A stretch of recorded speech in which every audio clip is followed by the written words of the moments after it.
Hola queridos amigos, nuevamente con ustedes, su doctor Maximiliano, el médico que ha trabajado en los Andes, la Amazonía, la costa de Ecuador,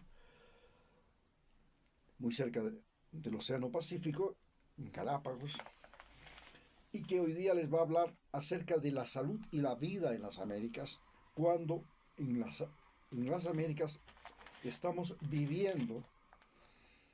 en el caso de Norteamérica, la epidemia del fentanilo, que es la que está matando más seres humanos. Y en tanto, en América Latina estamos viviendo las guerras internas, como son el conflicto interno armado en Ecuador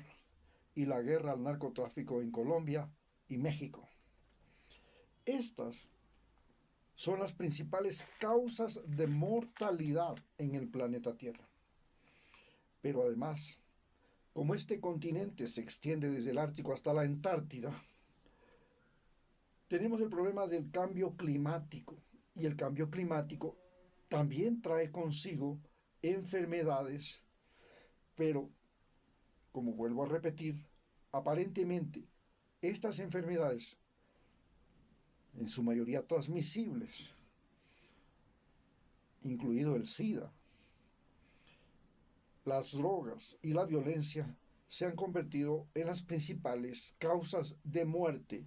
a lo largo y ancho del hemisferio occidental, especialmente del continente americano. El cambio climático se ha convertido ya en el nuevo factor de morbilidad y mortalidad en el continente. En Estados Unidos, en Canadá, las heladas, los tornados, luego las sequías, los incendios, se han convertido en un problema que afecta seriamente a la población del hemisferio norte, y especialmente del continente anglosajón. En cambio, las enfermedades crónicas están afectando sobre todo a las enfermedades, a todo el continente. Y esto se debe a que, gracias a la revolución de los antibióticos, a la revolución de las vacunas, de los anticonceptivos, a la revolución de la medicina en general, todo el planeta ha logrado que el índice de mortalidad en los seres humanos cambie y pase de una mortalidad que hasta antes del siglo XX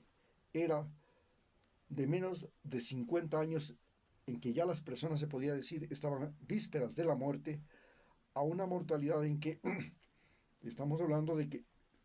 el promedio de muertos es pasados los 70 años. Esto ha creado una sobrepoblación, y en países como Ecuador, que tienen 281.000 kilómetros, hemos pasado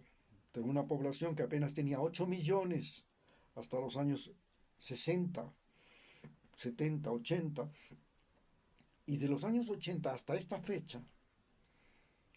ya tenemos 18 millones de habitantes, uno de los países más densamente poblados del planeta, del continente americano. Y esto se ha convertido en enfermedades crónicas, proximidad de los seres humanos entre sí y susceptibilidad de los seres humanos al cambio climático, porque la expansión de la población se hace sobre áreas que antes eran proveedoras de alimentos, como el Valle de los Chillos, por ejemplo, cerca de Quito. Pero además se están destruyendo los manglares, se están destruyendo los bosques para hacer camaroneras, para sembrar palma africana, y esto está alterando el clima. A su vez, Estados Unidos se muestra renuente a aceptar el cambio climático, y Donald Trump no ha priorizado las formas de energía alternativas, como la energía solar, la energía hidráulica, la energía eólica, que ahora se están popularizando en otros países como Europa y China. Es más,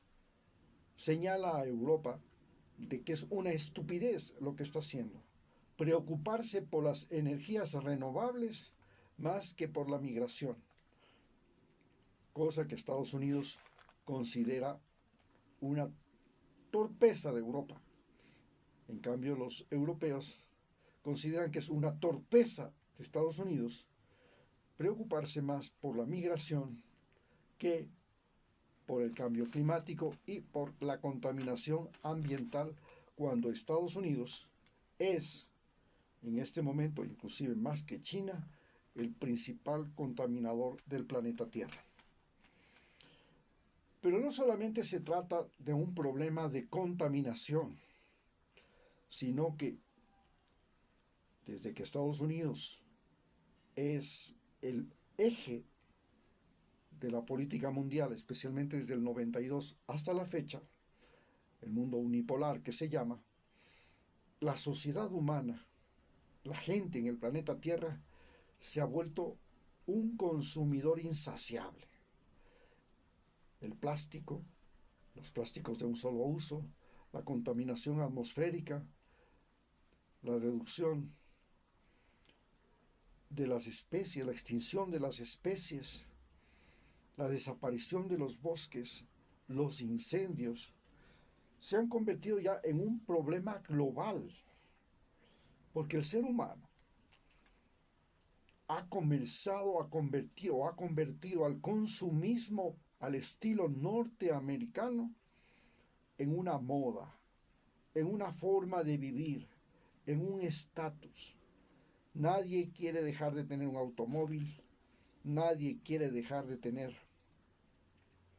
viajar por el mundo y darse a ser de turista y llegar como turistas a contaminar playas, a hacer prostitución, turismo sexual, turismo contaminante, turismo enajenante. Todo esto ha llevado a que el planeta Tierra, después de la pandemia, se vuelva un gran consumidor de drogas, pero en especial Europa y Estados Unidos. La guerra al narcotráfico que se vive en América fue un invento creado por Estados Unidos, por la CIA, para financiar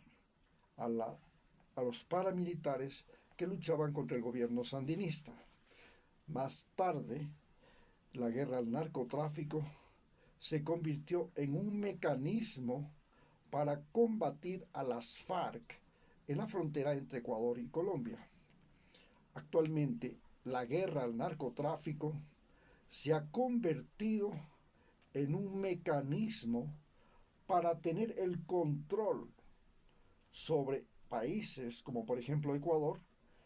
donde el presidente, que es nacido en los Estados Unidos, educado en los Estados Unidos, financista de la campaña de Donald Trump, este señor ahora trate de mantener esta guerra al narcotráfico a toda costa, y Estados Unidos utilice la guerra al narcotráfico para poder tener presencia en las Islas Galápagos, en la base de Manta y en numerosas bases militares de todo el continente. Vale señalar que la guerra al narcotráfico fue el pretexto que utilizó Estados Unidos para secuestrar a Maduro, que le acusó de ser el dirigente máximo del cartel de los soles, un cartel que nunca existió, un invento de Donald Trump, para poder secuestrar a Maduro. Y también con este pretexto de la guerra al narcotráfico se quiere hacer la guerra a México y se le quiere hacer la guerra a Colombia, especialmente al presidente Petro, a quien inclusive se le dijo que era dirigente de uno de los cárteles de narcotráfico. Así pues, vemos que en América Latina la principal causa de morbilidad es el consumo de fentanilo y la guerra al narcotráfico. Muchas gracias.